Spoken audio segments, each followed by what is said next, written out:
Hello, everybody. It's Licia Berry, and I'm actually giving you a tour of my side of the show today. Peter is off teaching some kids in the middle school how to make fractals on the computer, which is so awesome. But I've got a unique opportunity here because I've got a quiet window for just a little bit, a few minutes, to give you a tour of my show, my part of the show, and explain a little bit about what the show is about. So people who have been following my work, who read my work, who know my art, know that I'm very interested in the feminine source of power, in my seeking for mother in my life, that it's driven me into the arms of the archetypal mother intelligence, and that's, of course, the subject of I'm Her Daughter. And so naturally my art is along that line as well. So I'm going to show you a little bit of, take you a tour through my art and show you where it all fits together. So we'll start here. And this is the piece that's when you first walk in to the show. This is Mary White Buffalo Calf Woman, and this is a way for me to incorporate my indigenous ancestry with my devotion to Mary, which is interesting because I come from a multi-faith perspective, a multi-spiritual traditions perspective. So Mary is, she takes many faces for me, and so my art attempts to bring honor to all the different faces that I've seen her in, the way she represents in the world. So this is actually a marriage of a photograph that I took on my pilgrimage to France, where I was on a pilgrimage to take Madonna photos, and to bring her into an indigenous feel with the buffalo robe. And it was sort of one of those mystical situations because I was guided to put this together, these images together. This is the NASA photograph of one of the nebulas. It's just incredible. And was guided to put her in there, but realized that it looked like she was wrapped in a buffalo robe. And suddenly I didn't, it dawned on me, this is White Buffalo Calf Woman, which is, in indigenous tradition of the U.S., she's the bringer of the world and the lessons and the good ways of living into indigenous culture. So she holds court at the very front of the show. And over here we have Mary Dreaming. I mentioned this a little bit yesterday when we were putting it up. This is also inspired by the pilgrimage to France. And so the photograph of Mary is a sculpture that was there, and then the large clamshell is actually on the cathedral at Lourdes. And they actually hold holy water in there, which I thought was amazing because you don't usually see a giant clamshell attached to a magnificent, cathedral holding holy water, but that's what it is for. But in this case, you see that it's holding the darkness of space, which is kind of where everything came from, right? And then this is paired with one of Peter's fractals, which is his Devil's Tower sort of inspired fractal. If you're familiar with that, in Wyoming, it's a sacred mountain to the local indigenous population there. And that wanted to go together. And then we have Holy Mother, and I was a little nervous about using the word holy in a piece of art, but I think it's because she's in a church environment, a cathedral environment, that I wanted to kind of honor that's where I found her. Architecturally, the cathedral is there, but you can see that it's fading away because the truer underneath, the space and the nebula and the star nursery coming in from behind is really what is holding her. The structure around her is temporary. So, again, a photo from France. Okay, and then we will move down here. And this is the panel where I have my handwork. And so you can see that my handwork tends to vary. I've got, I love figure drawing, and so, and painting, figure painting. So I've done several charcoal figures there. And so the male figure on either side, kind of flanking the female figure in the center, which is actually ink on paper. And because she really does hold a powerful presence, kind of Neanderthal almost to me. And these two male figures seem to be kind of flanking on either side. It just felt appropriate somehow for those to be together as a triptych. And then here we have the collage wall, mixed media wall. And that is Heart with Wings up at the top, which is a masonite form. All of these are on masonite that I designed and had cut. And so the Heart with Wings is a monoprint in the center, and then collage with multiple textures of papers and fabrics. And then it's painted over with a clay slip.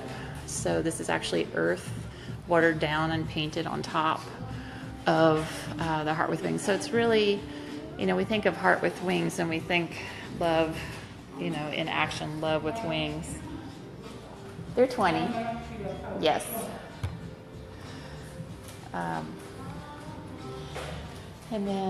And so the idea with Heart with Wings is that, love transcends any of the kind of wild stuff that we wind up encountering in our lives, and that there is a higher love, and that even when things make sense, love is still there, and it's a way of finding gifts and blessings in whatever happens to us. That's the message of the Heart with Wings.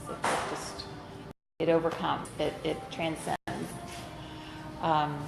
The mermaids are intended to be, well, at least my first thought was whimsical.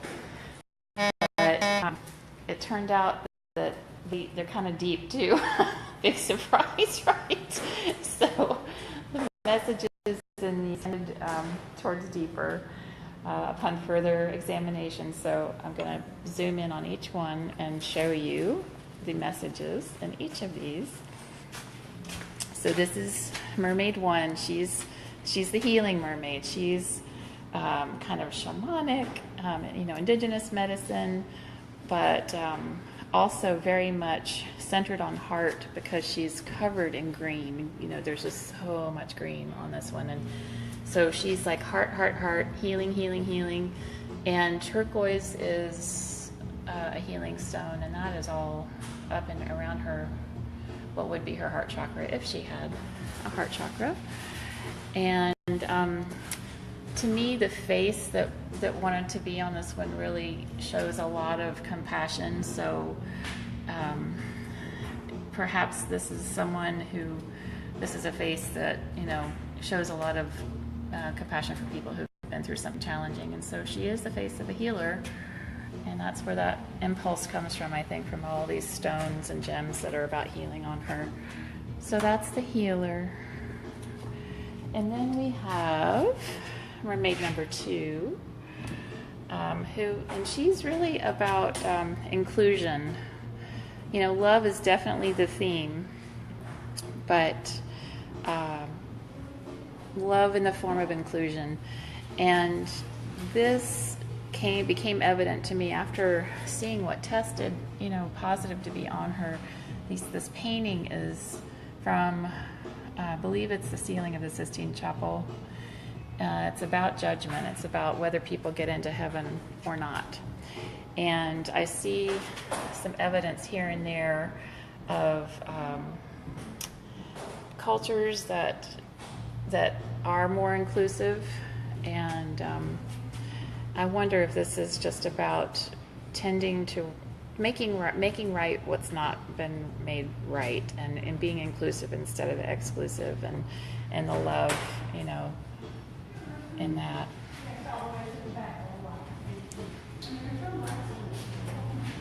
Okay, and then we have our third mermaid, and she is very blue, and I find that she is more about higher mind and clarity. And blue, of course, is associated with emotion and water, but also with higher mind, having clarity, the clear blue sky. So I believe that this mermaid is about finding the truth underneath the situation, not being overcome by the apparent,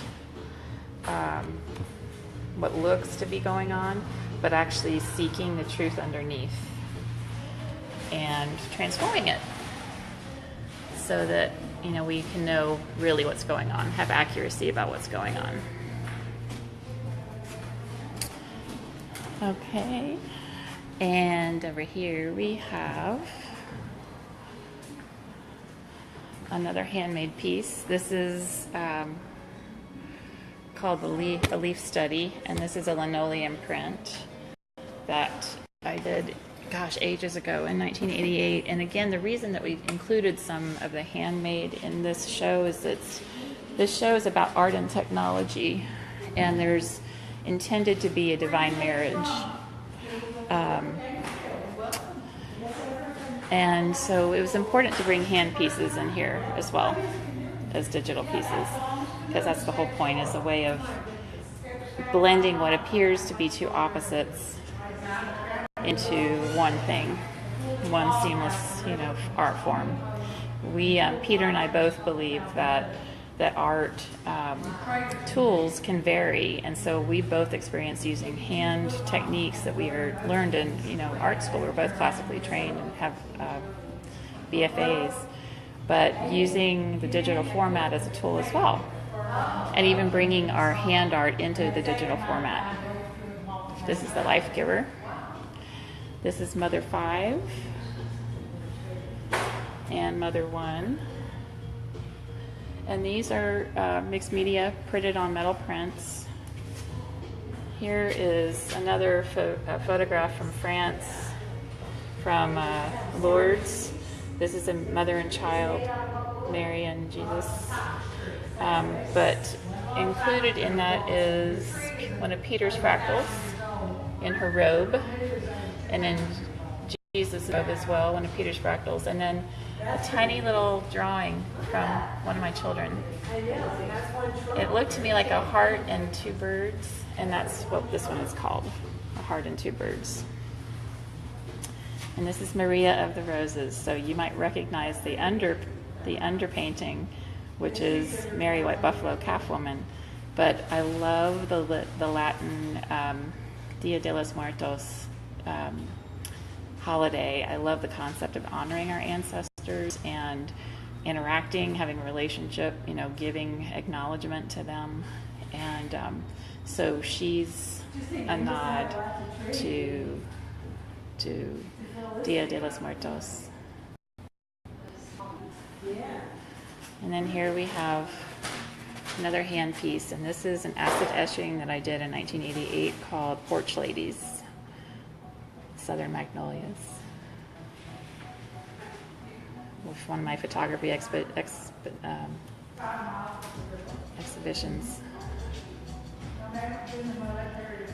that led into an acid etching. And then here we have the Balbo section. And if any of you know the Balbo, I'm going to explain a little bit about it. So the Balbo, it's kind of naughty and bawdy and, story, but the Balbo is a legend of, and actually even a form of feminine archetype that is the crone.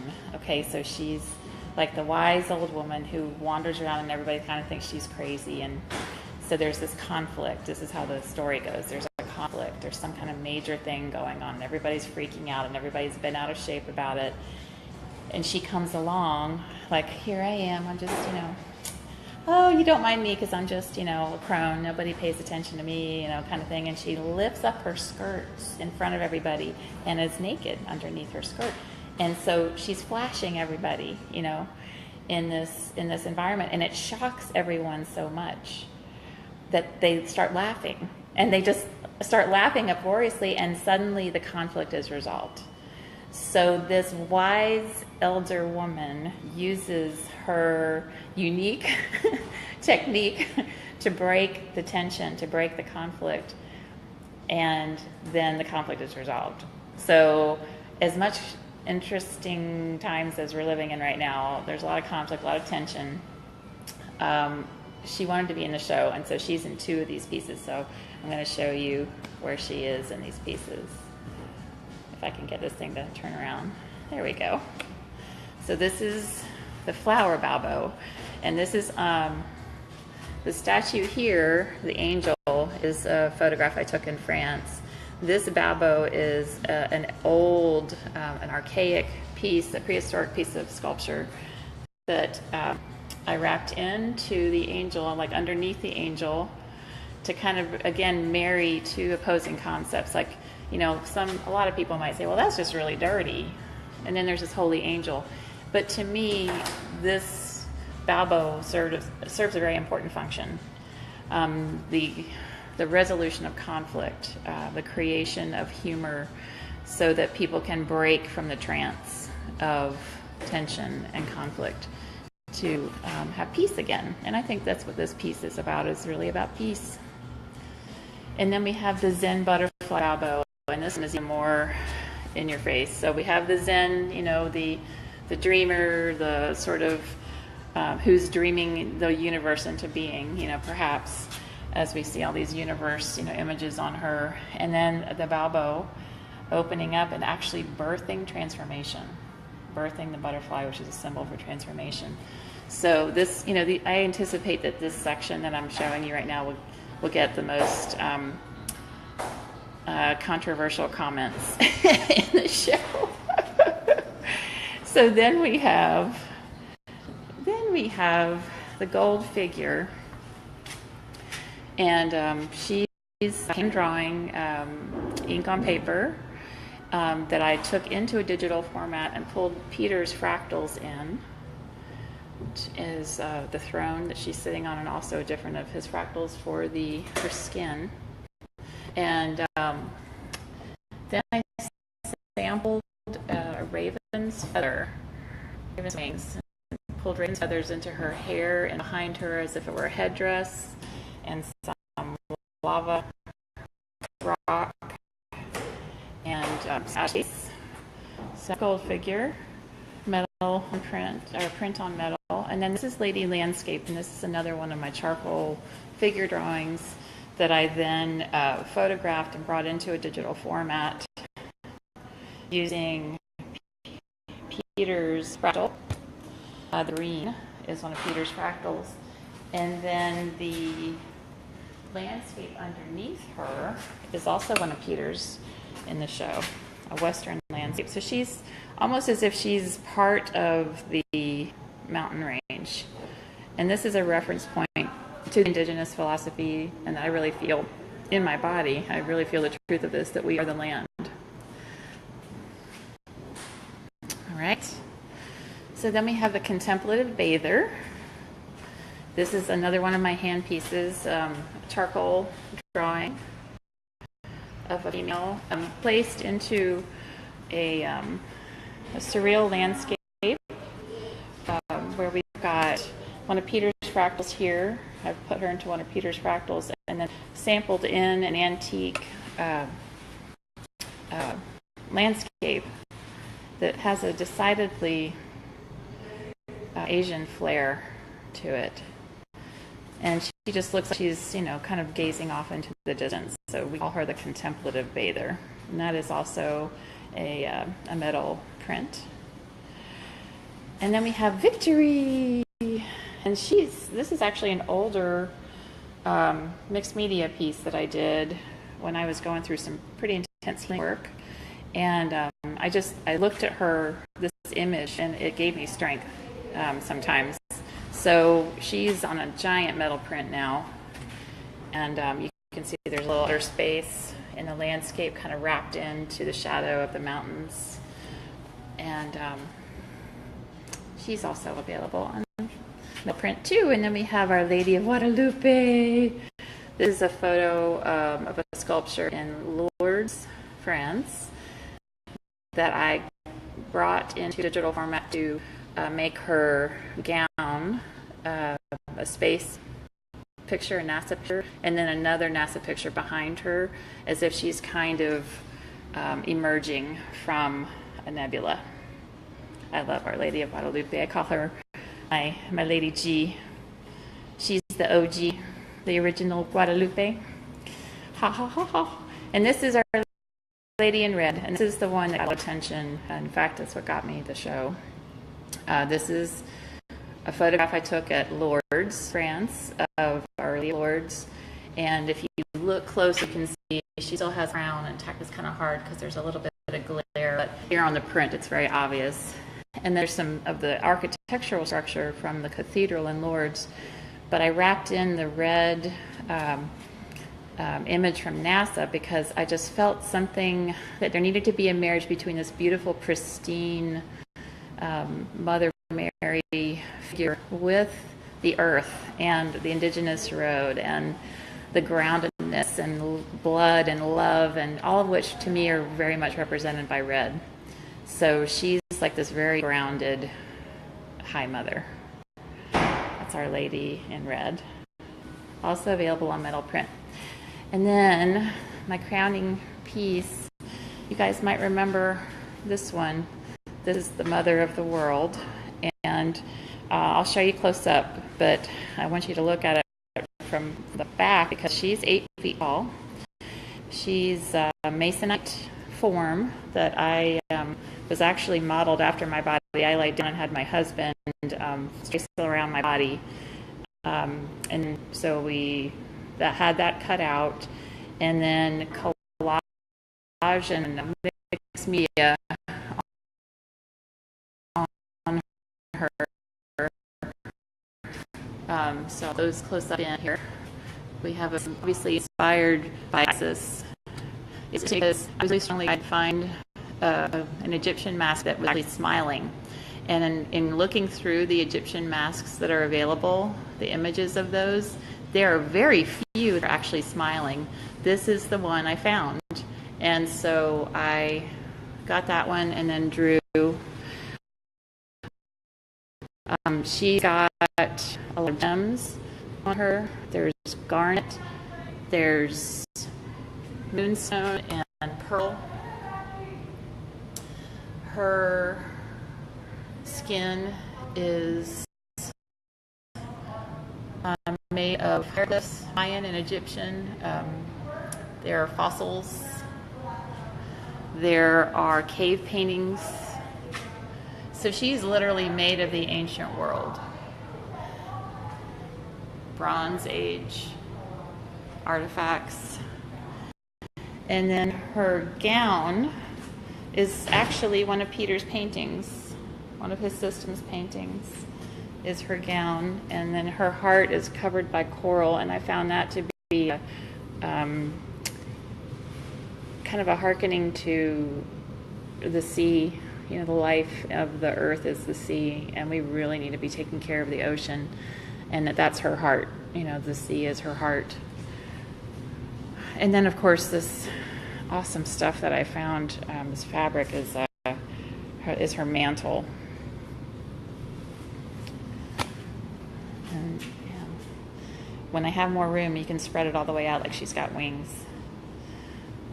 So that's my side of the show. Peter's side, I'm going to let him give you a tour, although I will show you these two pieces that he and I collaborated on. This is one that he and I did together. That's Goddess on the Altar. And that's, again, Isis but that's like an early mother with child scenario. And then here is my the photograph I took in France near Lourdes. It's a secret location, a pilgrimage location, and placed that inside one of Peter's fractals. So there you have it. I'm going to let Peter, like I said, I'm going to let him show you his work and explain his work, but thank you so much for joining me, and thanks for watching, you guys. I appreciate all the love and encouragement for our show. The opening will actually be on Saturday, and so we're going to live stream the opening as well as the lectures that we're going to be offering the public here. So we'll bring you in on those lectures, and I hope that you enjoy those too. So let's see if is there anything else. I can't think of anything else right now. Talk to you later. Lots of love. Bye.